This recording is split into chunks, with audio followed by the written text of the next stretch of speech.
Rupanya, buah pinggang ni masih boleh diselamatkan kalau kita usaha dari awal. Nama saya Haji Razak, umur 73 tahun. Dulu saya sihat, sampailah satu hari badan makin lemah, kaki selalu kebas dan setiap malam terjaga sebab kerap kencing.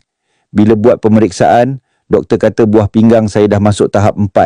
Bacaan EGFR masa tu tinggal 24 je. Saya diam. Tapi dalam hati, Tuhan je tahu macam mana risau dan takutnya. Doktor mula sebut pasal kemungkinan dialisis. Anak lelaki saya, Iqmal, dialah yang paling gelisah. Dia tak berhenti cari info, join grup pesakit dan cuba faham apa yang boleh bantu saya. Satu hari dia tunjuk satu video TikTok. Ramai kongsi pasal satu ikhtiar guna jus herba khas untuk buah pinggang. Nama dia Jus Tiara. Saya mula cuba perlahan-lahan, tak letak harapan tinggi pun.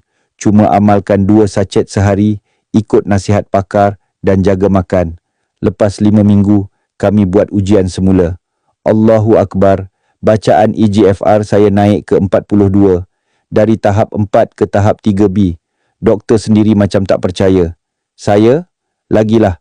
Dalam usia saya ni, saya fikir dah terlambat.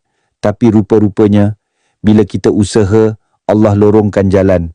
Sekarang dah masuk bulan ke-7, saya amal jus Tiara. Kaki saya dah kurang kebas.